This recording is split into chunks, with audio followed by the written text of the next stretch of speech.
We are still in the description of the descent of inspiration and intuition into Auroville.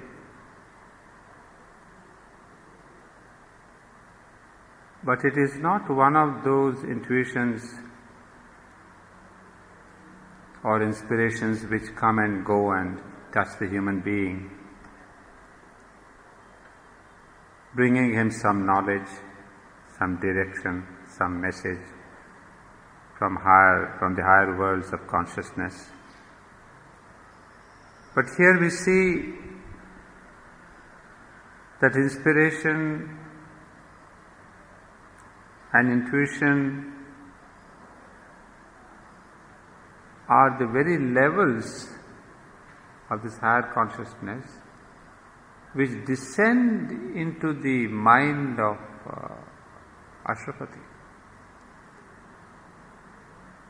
Descend in the sense they have transformed his being, affected his senses, and given him rise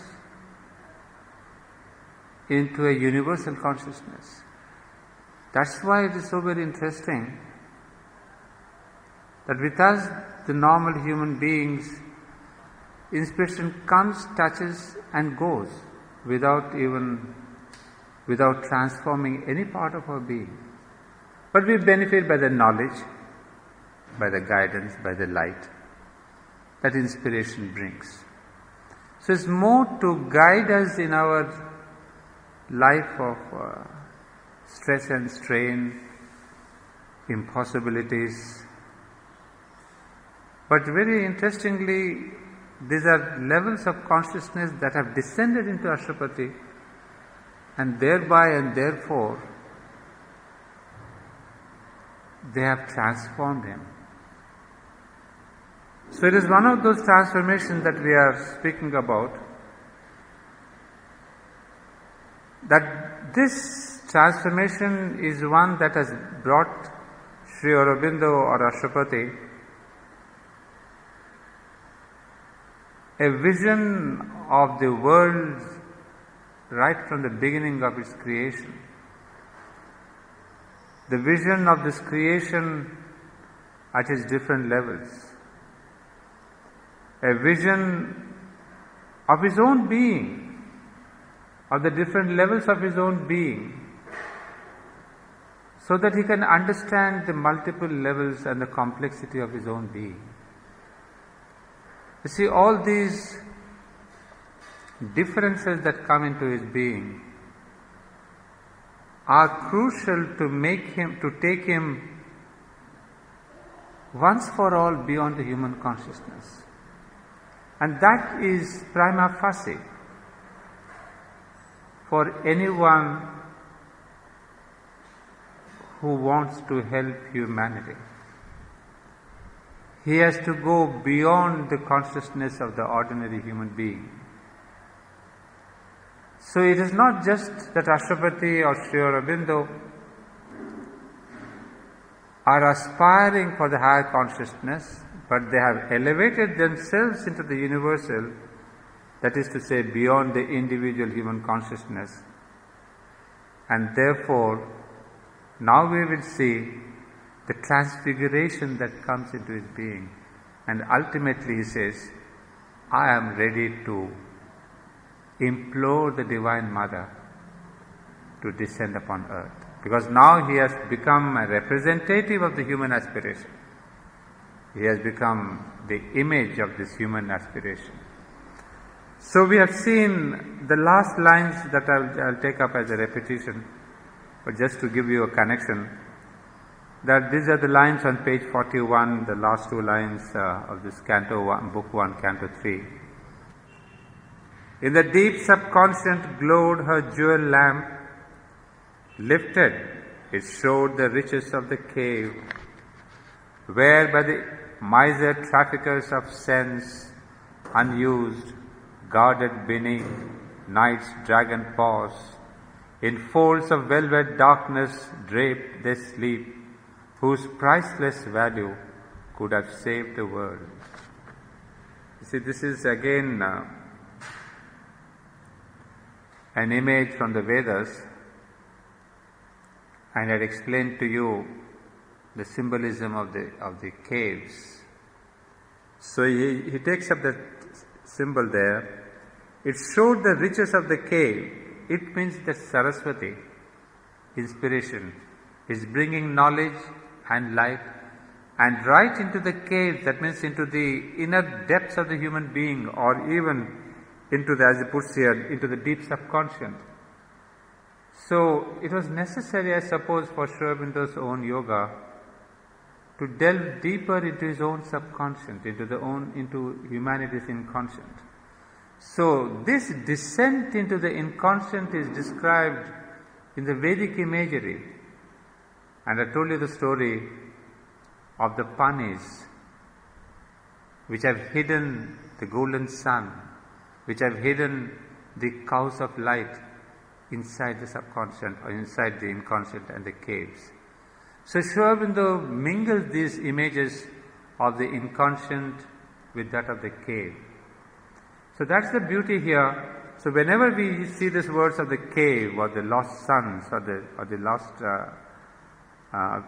light, so we can understand now that story where the cows are hidden inside the cave. And those are what are being expressed here, that where by the miser traffickers of sense unused, guarded beneath night's dragon paws, all these cows of light, all these jewels of light are hidden in the inconscient. And we, with our senses, we are not able to look into those jewels or into that light. Because what's happening? Guarded beneath night's dragon paws. You know, this dragon is a world force, is a vital force. So sometimes we use this image of the dragon or the snake, which is again the vital force. So the senses, the vital being, they do not allow these cows of light to be brought forth into our life. And Aurobindo says, if only we could bring them up, whose priceless value could have saved the world. There's so much of knowledge, there's so much of the depth in that inconscient, that if only if you could bring it out. Normally the moment we say inconscient is all darkness. But mind you, in Aurobindo and in the Vedas, hidden deep inside the darkness. There's a beautiful line from who? What's that line? The last line which says, wrapped in darkness. What's that line? Remember? Darkness, hidden by darkness. I mean, within the darkness, there is the supreme divine. So that is the light. I mean, what I'm amazed with is the Vedas speak of the same thing just as Aurobindo has spoken today. But the Vedas talk to us about the dark ocean, and Aurobindo speaks about the inconscient. But Vedas are told us that in that dark ocean or in those caves are hidden the cows with the light. And Aurobindo and the mother have said the same thing, that within the inconscient there is again the supreme Sachidananda, the supreme divinity, who is there. As mother gave us her own experience of her descent into the inconscient, that this divine form is lying supine in the inconscient, but with a silver color. That divinity up in the superconscient is the divinity with the golden color. But the same divine up and down, one the golden form, the other the silver form. And she sees deep inside the inconscient, I see the Supreme Being lying supine. Lying supine because it's the dormant state of evolution. So the divinity lying supine is a dormant, is not yet awake. So there is exactly the same Vedic imagery, and in Aurobindo the same divinity lying supine. So he's telling us, if only we could bring out those whose priceless value could have saved the world. A darkness carrying morning in its breast looked for the eternal wide returning gleam, waiting the advent of a larger ray and rescue of the lost herds of the sun. You see, that's why the other day I gave you such a clear explanation or a longish explanation of the lost herds of the sun. This is almost quote unquote from the Vedas. So these are the lost herds of the sun. That's why they are called the dark sun sometimes. They are called the golden sun, deep in the inconscient. And so these are the herds, the cows that needs to be rescued. And as I told you, they are rescued by Indra. And Indra brings in his Sarama, the hound of heaven. And then the hound of heaven, Sarama, Indra, and there is Pegasus, or Dadikravan in India. In Indian mythology, the horse is named as Dadikravan. So the Dadikravan with his hooves beats the rock of the caves. And Pegasus in Greek mythology is the same thing. With his hooves, it smashes the rock. Because it's the hound of heaven who says, here are the cows. It smells and finds out. But how to go deep into the caves? And that is broken by Pegasus or Dadikravan. And once there's a breaking and a smashing and smithering of the rock, then gush out the light, gushes out the cows, gushes out that energy, that Shakti. So that is the finding of the lost herd of the cows. And so the imagery is the same. In a splendid extravagance of the waste of God, dropped carelessly in creation's spendthrift work, left in the chantiers of the bottomless world, and stolen by the robbers of the deep, the golden shekels of the eternal lie, hoarded from touch and view and thought's desire, locked in blind anthers of the ignorant flood, lest men should find them and be even as gods. This is a beautiful description again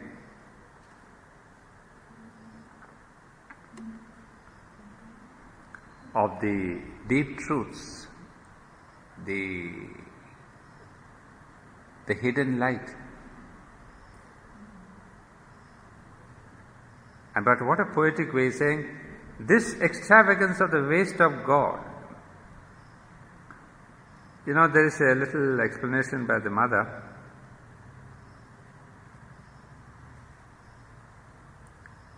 Waste of God. What is this waste of God? You see, normally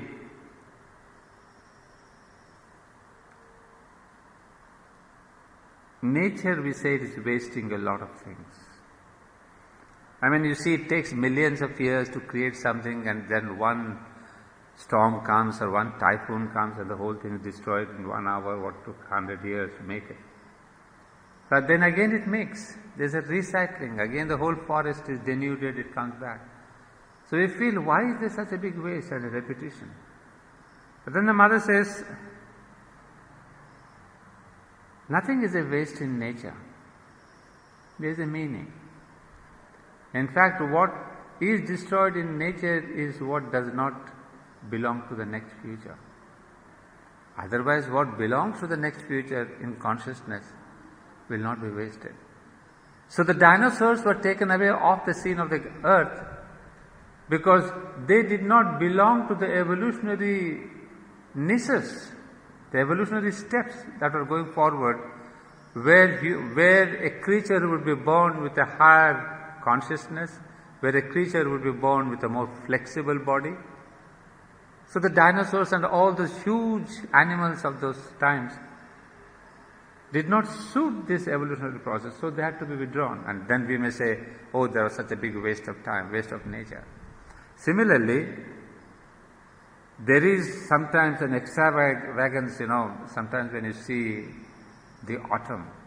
I mean, I have not seen an autumn in India, but you see the autumn in the West. magnificent leaves and the flowers and the yellow and the greens and the blues. I mean, it's like God had all His time to paint each leaf, in a different color. I mean, I have not been fortunate to be in an autumn time in West to enjoy this, but I've seen the movies and the pictures and the photographs. I mean, it's so splendid, you feel arrested there and you want to just drink in their beauty. But then what happens? Within a few weeks, all those leaves become yellow and they fall on the ground. And the roads are strewn with yellow and green and blues, and where the trees have not a single branch and a leaf. Then you feel a little sorrowful. It's such a beautiful thing we have lost. But then, that's nature. It has shedded off these things, come back. When the flowers come again, you all laugh. And then, recently I was watching a movie and it was on Japan. I mean, those scenes were beautiful. It was completely covered with snow. Not a tree, not a flower, not a house. And suddenly there blooms those beautiful flowers in Japan. What are they? Those famous flowers of Japan. Pardon? Cherry blossoms. Which the mother also praises a lot. In fact, did you know the mother had a Japanese name? It was not cherry blossom. I think one of you should find it. When she was in Japan, she had taken a Japanese name. It was not Mira Alfasa. Huh? Eusteria or Astoria? No.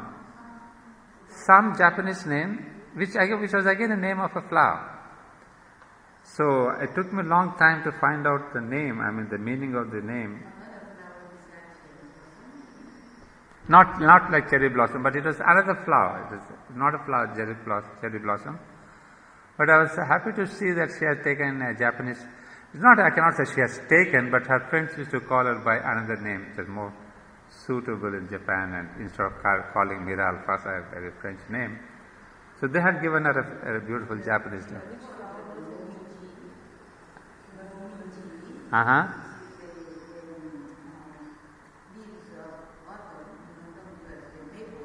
Oh, maple.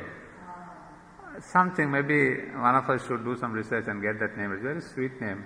Maybe Deepika is pretty close to that. I'm not exact. What was the meaning of the flower? I think even Richard did not, Richard means mother did not give her name to that. But I found out it's a Japanese name. But I'll get it back for you. But talking about that, I remember. So that is the extravagance, bounteous nature, bounteous beauty. And then suddenly the whole thing vanishes in a day and then. But then it says, dropped carelessly in creation's spent trip to work. You see the word dropped carelessly, it's too much extravagance. So they don't even bother. If I have one or two jewels, I put in a ring, I put in a necklace. But if I have a lorry load of jewels, what do I do? That's thrown aside. You don't have value even. So he's saying, dropped carelessly in creation's spent trip to work. Left in the chantiers of the bottomless world. Mira Jyoti. You hear the name chantiers here. Chantier. I was asking you. Those are the workshops. Well, on the road. Chantier is mostly on the road. So it says, left in the chantiers of the bottomless world, in the inconscient level, on different levels, all this great beauties, strewn around. So left everywhere, but what happens? And stolen by the robbers of the deep. And of course, this is this image that you understand now. Who have stolen it? The Dasyus or the Panis from the Vedic mythology. Those who have stolen their herds are called the thieves, the stolen, the robbers of the deep. The golden shekels of the eternal life. Shekels, as most of you would know, is Jewish coins. Hoarded from touch and view and thought's desire. That's a brilliant line. So why is it that all the jewels are hidden in the chantiers or in the deep caves, or the golden shekels of the eternal hidden away? Why are they lying here and there, all in the deep, inconscient, subconscient, hidden away? The reason is hoarded from touch. You see the word hoarded. They're not one or two. There are plenty of them. Hoarded from touch and view and thoughts desire. See, it's not just desire, thoughts desire. Desire can be thought, vital, physical. But here thoughts desire because, I want to get all that knowledge. I'm eager to get that knowledge. Knowledge of the Vedas, knowledge of this. This is a thought desire, it's not the vital desire. But all this secret knowledge, all that secret knowledge is hidden from thought's desire and thought's view, locked in the blind anthers of the ignorant flood. Again, the ignorant flood, the waters of the deep ocean, the subconscious ocean, the nether ocean. They are there deep in the anthers, lest men should find them and be even as gods. Simple, straightforward line. So that man should not get his hand to that knowledge.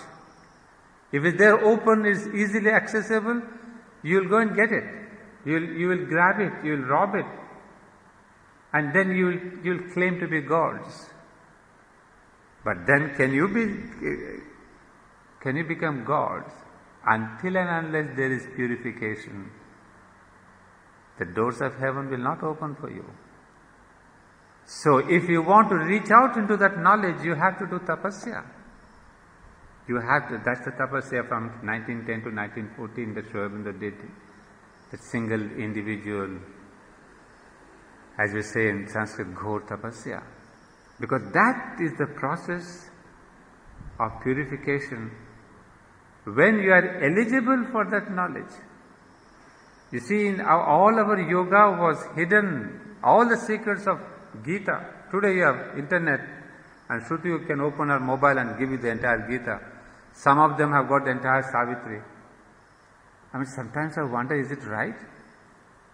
When essay is downloaded, it's a free download. There's 24,000 of Savitri lines. You just put that, 4 MB or 6 MB or God knows what the GB. And Gita is there, the Bible is there. Without any tapasya, without any purification, all this knowledge is available to us. But have we become gods? So it's not just the availability. You see, even if the knowledge is available, how many of us read that Gita and the Bible and the Savitri? Ask Shruti, she may be listening to a Korean song or maybe a Hindi song, and although she has Savitri and Gita and Bible, everything. What does it imply? It's not just the interest. That the being must call to the purity of that knowledge. So just being available is not sufficient. As you says, you can have all the jewels around you, but something within must call, must receive. And that is the secret why all our ancient yogas were hidden and spoken to a chosen few. The businessman, the kshatriya, the kings, they were not given this knowledge. Not because they were not meant to get it, but that secret knowledge was meant for some. It is sometimes it's funny. Mother once related a story that in a ship people were sitting on the deck, and on the deck of a ship they were there enjoying and chatting away. And of course on the deck of the ship, the best part of the enjoyment was the red and the white wine, I suppose. And they were having a gala time, and somebody had a monkey beside them, a pet monkey. And in their hilarious mood they said, "Wow, what's wrong in that monkey? Have some wine." So they forced this sip of wine into the throat, into the mouth of the monkey. And the monkey, with one sip, it knew the taste of the wine.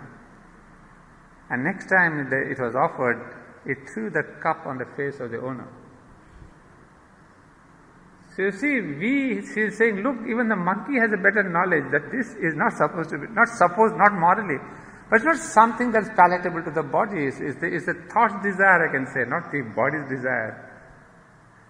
So similarly here we see that all this ancient knowledge was kept secret so that you do the tapasya to get it.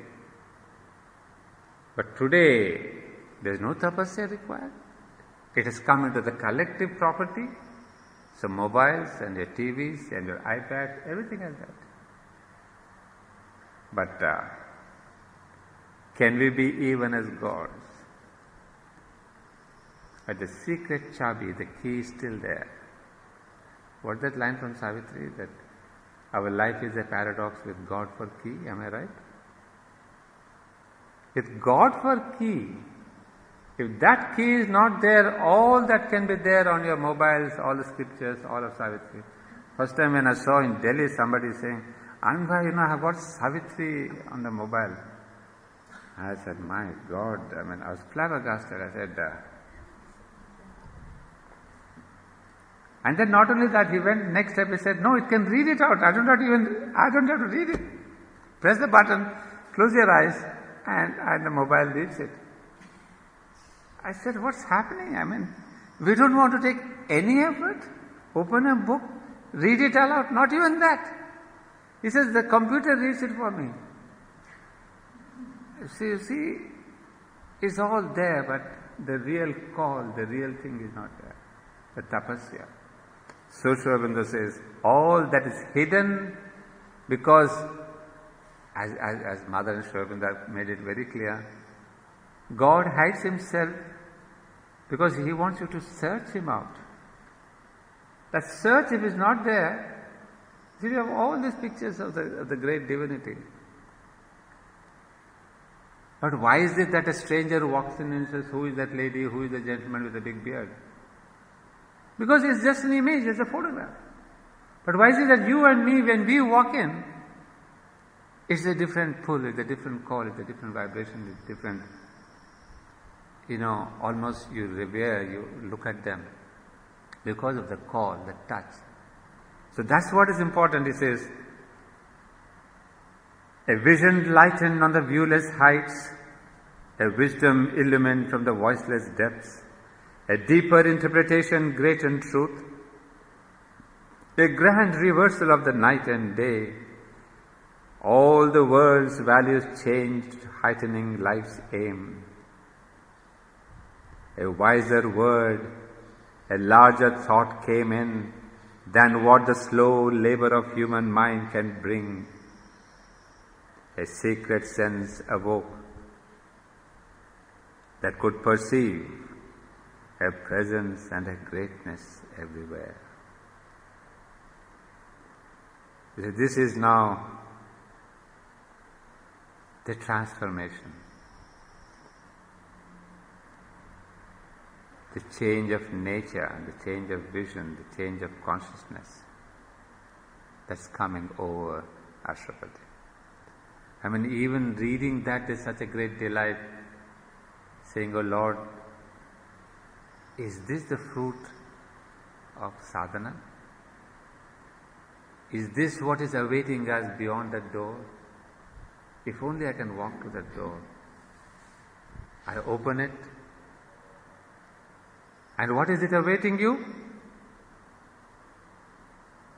A vision lightened on the viewless heights.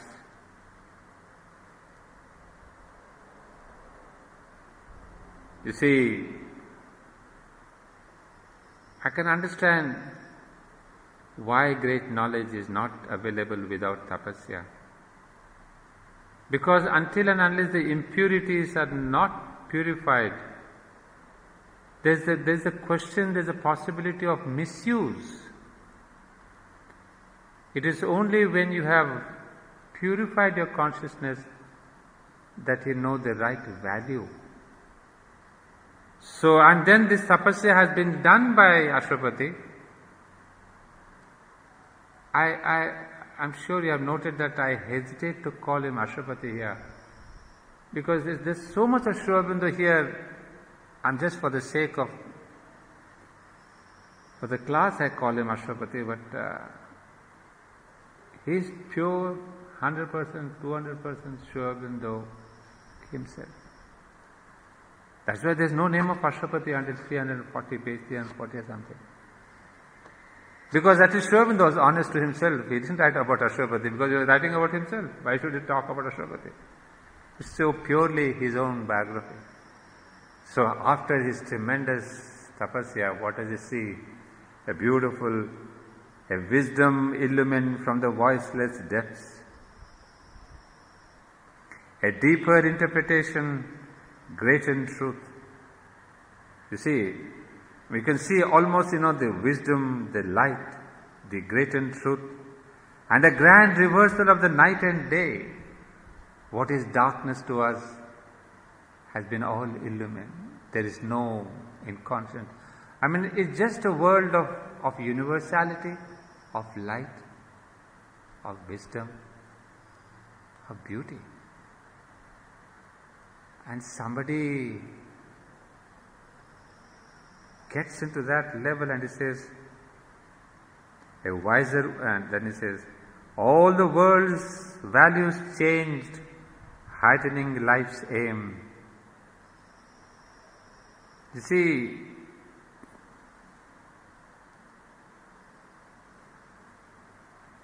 when I see the word values, I remember your Oro University. See, the value is not a thing that I value. The meaning of the word value is, I value this cup. I cherish it. It's very close to me. I suppose so. The mic is on. Can you put it a little louder? Is that okay? Well, that's my problem. I drink them away. So here he says, you see,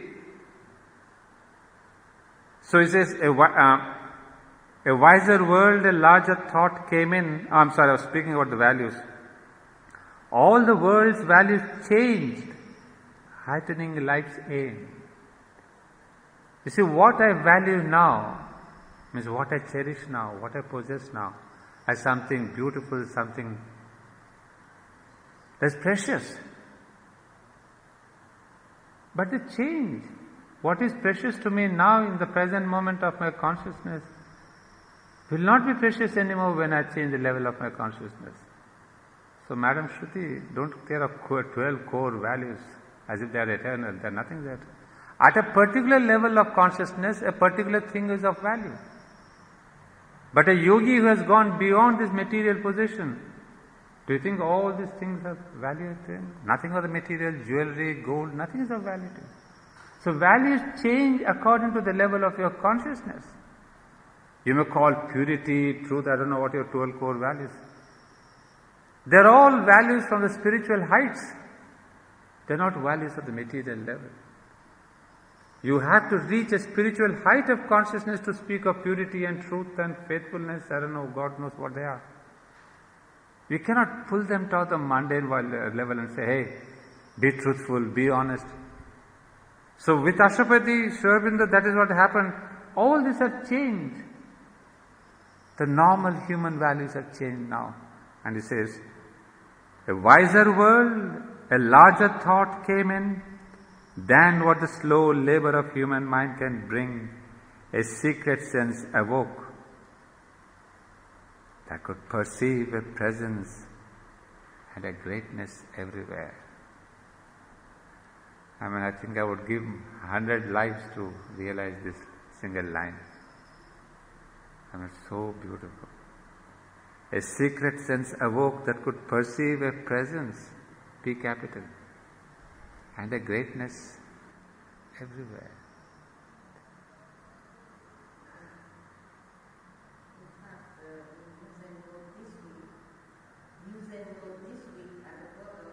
There is something like that. Mother was walking His presence, yeah. Yeah, it's so breathtaking to read that line, And for us it is so very concrete, and it's not so very concrete, I must say. If only if it could become concrete. And this is nothing but the famous Sanskrit phrase, Sarvam idam khalu Brahman. All this indeed is verily Brahman. And Aurobindo in one of his letters wrote that all the time I live in the Brahman consciousness. And when I read that line, my eyes closed and I said, Lord. I mean, we have read in literature, maybe Vedas, but somebody writing casually in a letter says, but I am living all the time in Brahman consciousness. I mean, it's kind of en passant. It's nothing unique, it's nothing extraordinary. It's a common thing for him that he's living in the level of Brahman consciousness, the greatness and the presence everywhere. Now, again you see, the universe was not now this senseless world, borne round inert on an immense machine. It cast away its grandiose, lifeless front, a mechanism no more a work of chance, but a living movement of the body of God. Amen. It's not that I cannot say he is too good, but as they say, I know my teacher Meera Jyoti may not accept it if I say Aurobindo is impossible. So here, the meaning of this line brings me, just you have understood the previous lines, that the universe was not now this senseless world, there's something moving around, borne around inert on an immense machine.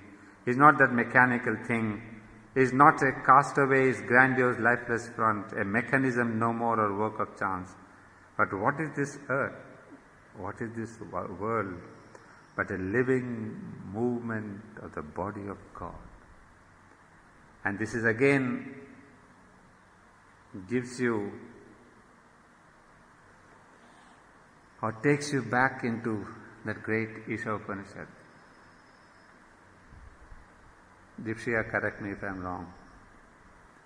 Isha vasyamidam sarvam yat kincha jagatyam jagat tena tyaktena bunjita ma krita kasya sviddhanam.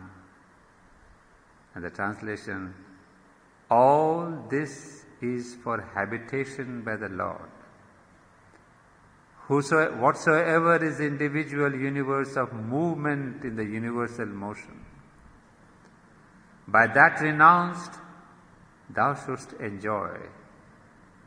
Lust not after any man's possession. I mean, a single verse from the Isha is equivalent to 1,000,000 sentences. I mean,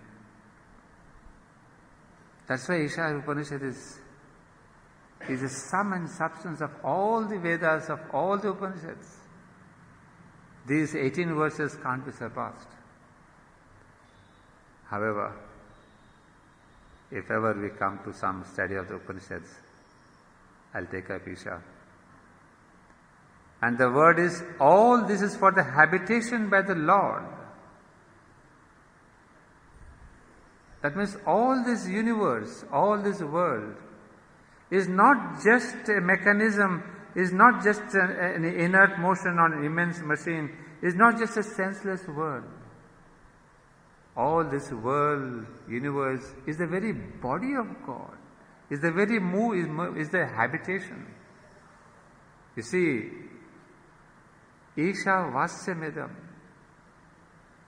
Sarvam yat kincha jagatyam jagat.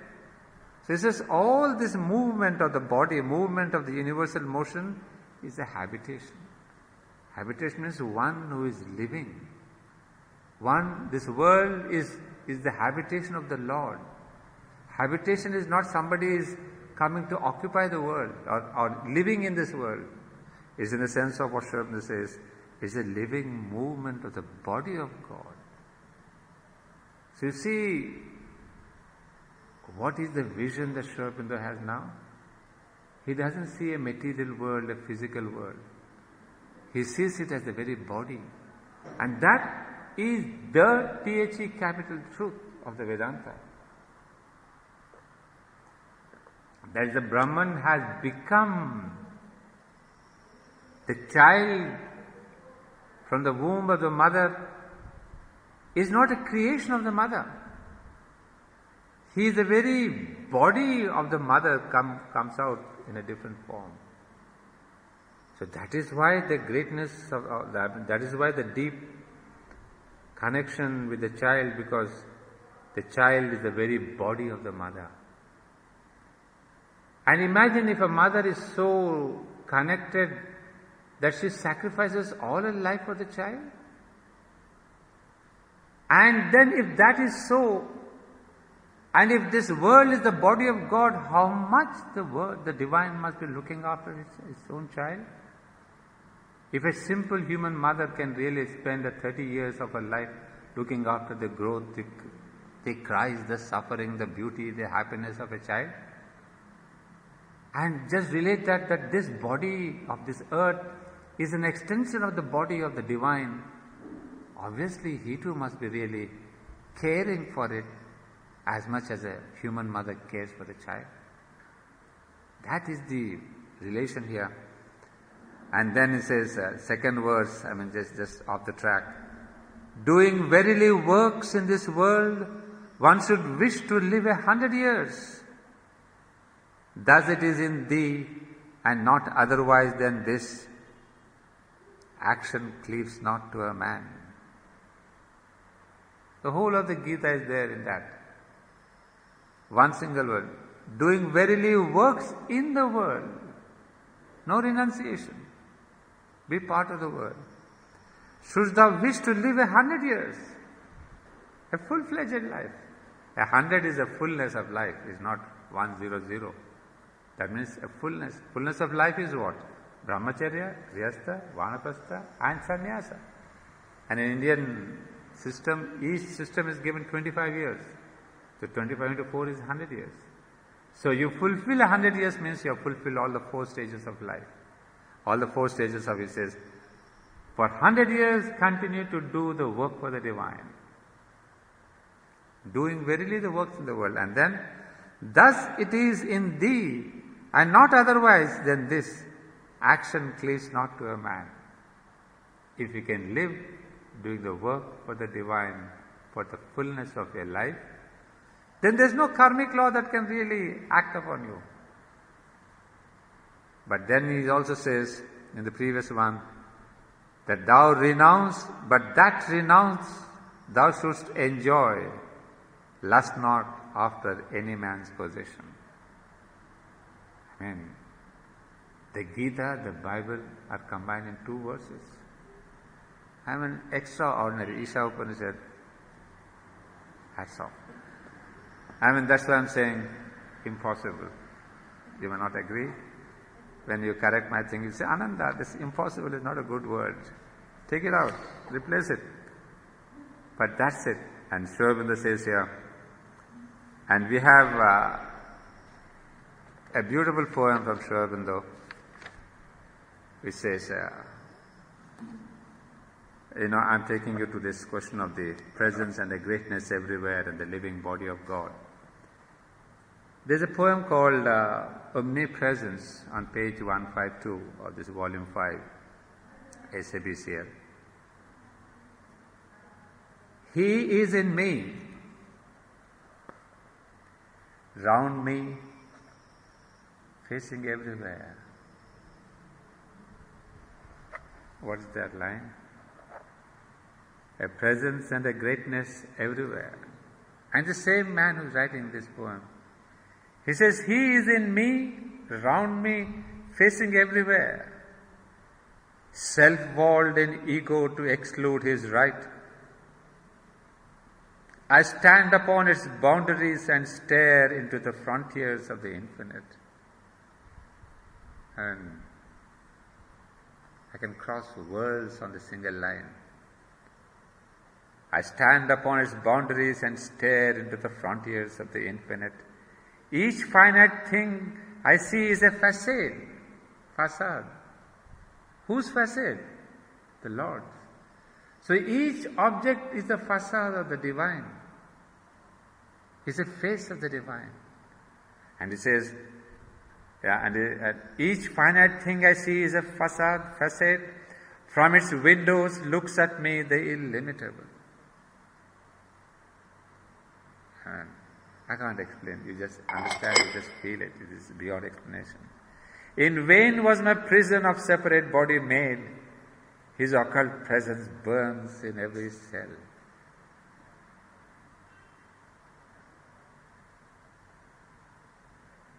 It says, in vain was my prison of separate body made. Why was this body made separately? Because I don't feel any separation. I look at the world and I see Him, and He is there in every part of my body. His occult presence burns in every cell. So there is no separation anywhere. Within me He is the infinite. I see. Without Him, I see. Outside me, I see Him. So where is the separation? Why did He separate, so-called create a body separate? It was not necessary, at least for me. You and me, yes, we have that individual thing, outside, inside, beside other. But the Lord says, He has become my substance and my breath. He is my anguish and my ecstasy. My birth is His eternity's sign. My death, a passage of His immortality. My dumb abysses are His screened abode. In my heart's chamber lives the unworshipped God.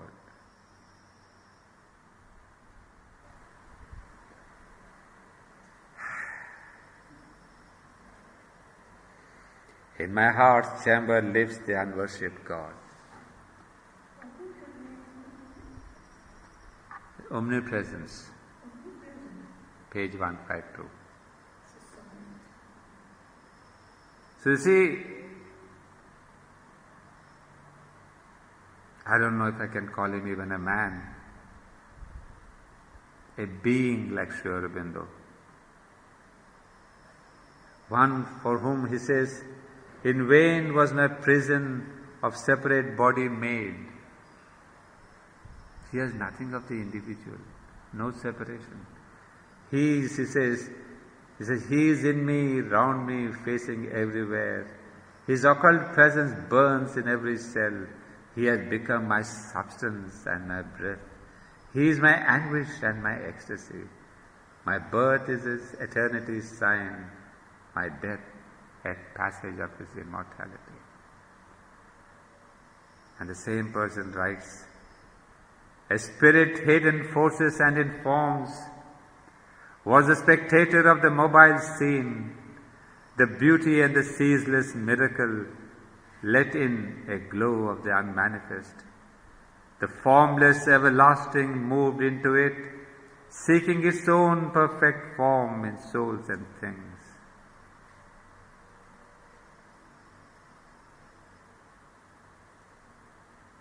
I mean, that's why I suppose Savitri is so very enjoyable. He moves from beauty to truth, images of truth, images of beauty, both exuding delight, great ananda. So the joy we receive in reading these lines, you see, is this. First one, we have seen this experience of this divinity, a movement of the body of God, where He says, He is around me, He is in me, He is facing everywhere. And immediately switches over to another, is the thought now. A spirit hidden forces and in forms was a spectator of the mobile scene. And you have the same line here. It says, from its windows looks at me the illimitable. Each finite thing I see is a facade. From its windows looks at me the illimitable. So everywhere I see the same divinity. And so he says, the spirit was a spectator of the mobile scene. The beauty and the ceaseless miracle let in a glow of the unmanifest. So everything is letting in the glow, the presence, the divinity of that illimitable. And then he says, the formless everlasting, E capital. That's what we have explained. The Tat, the supreme, the formless, that everlasting Tat moved in it into this matter, into the form, seeking its own perfect form in souls and things. So you see, that is the secret of this evolution, that involution was the formlessness becoming form, and evolution is form that's trying to become the perfect form. I see, try to understand that. The formless everlasting moved into form, seeking its own perfect form in souls and things. In the evolution, what is the purpose of evolution? To bring in the perfect form of the soul and the body. And then he would say here, there's a poem on page 136 of volume 5, SABCL, called Form.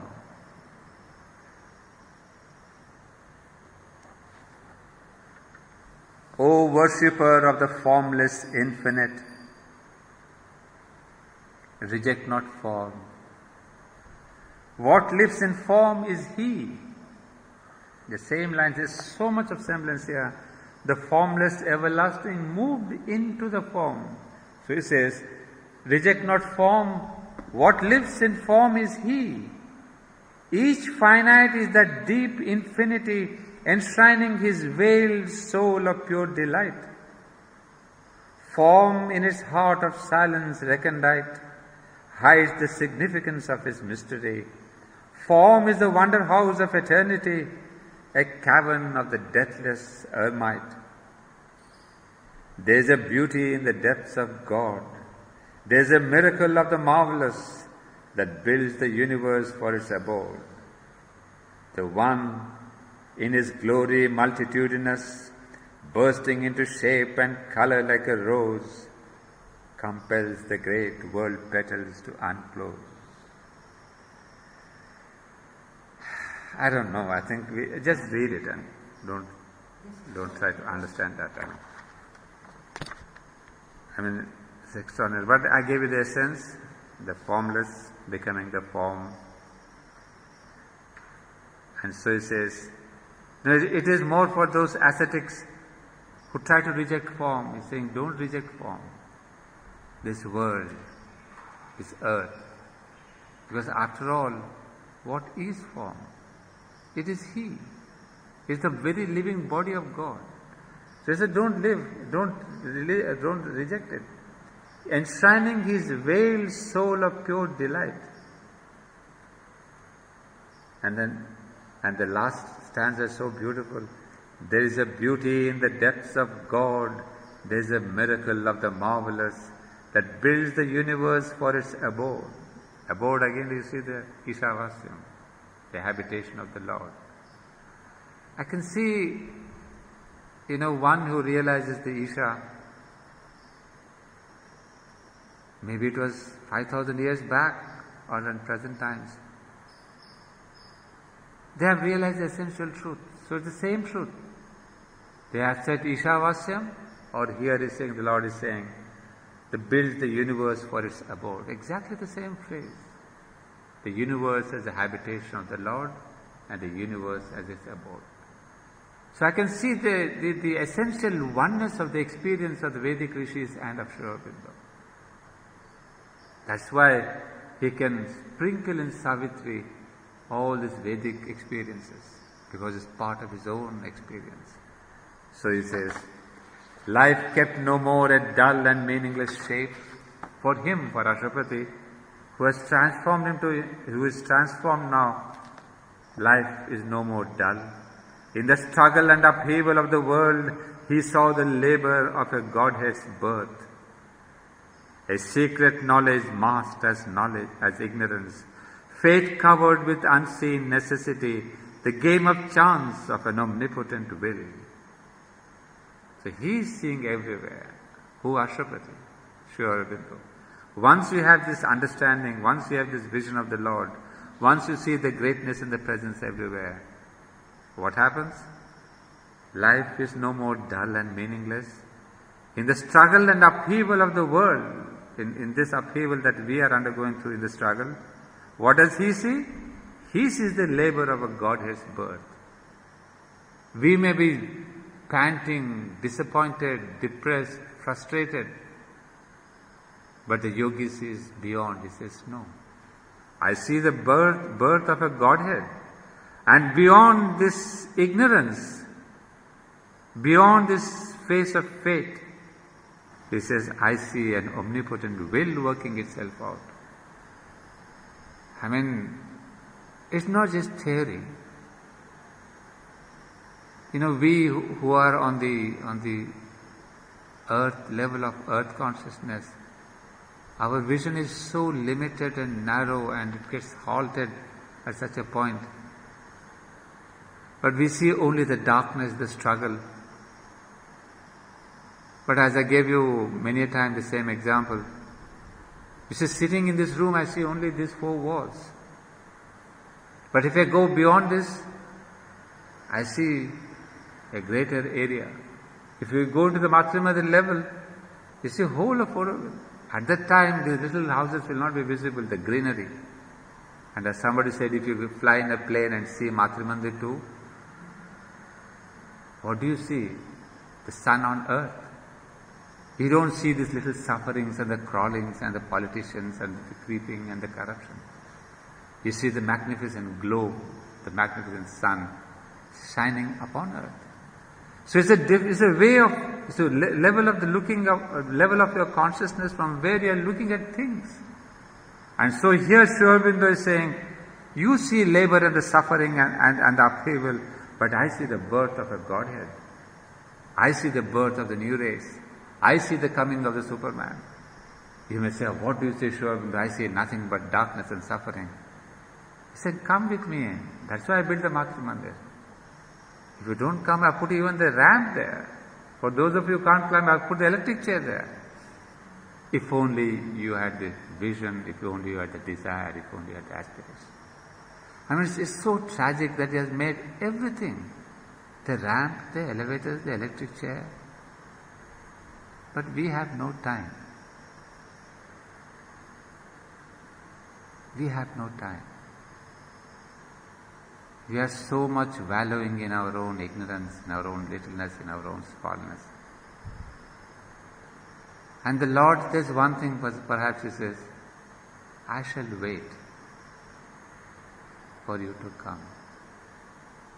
When you come to the doorstep, I will take you. But from the banyan tree to the doorstep, you walk. But if you get stuck at the banyan tree and enjoy the beauty and the coolness and the benches there and the birds, it's fine. I can wait. So that's the only difference between him and us. Sri Aurobindo didn't want to wait. He marched ahead, conquering heaven after heaven. His true spiritual warrior, he said, overmind, no. Supermind, no. Beyond Superman, yes. I mean, here was really the adventurer. It's a remarkable, I don't know what to call him, a man, a person. I have no words to call Sri Aurobindo, describe Sri Aurobindo. Whatever, I'll just call him a consciousness. I can just visualize him as a rising cone of fire of aspiration, moving on and endlessly. And when I bow down to Aurobindo, I said, Lord, I bow down to you, because you are a great tapasvi. You are the great onward march. You never stopped with the human littlenesses. You never stopped with the families, with the nation, with the country. You are marching forward, onward, till eternity. So I see him only as a being of consciousness rising, not a person who is sitting in the chair. He is too small sitting in the chair. For me, he is there eternally, moving upward, and also spreading his hands down. And I remember the mother, the dream that she always had of many a time at the age of 13, when she moved up into the heavens, into the earth, into the sky, and her robe spreads out. Her robe spreads out, covering the earth. And people in sorrow and in suffering and pain would touch the edge of her robe, and they would be transformed. Wow. Yeah, then let's start there.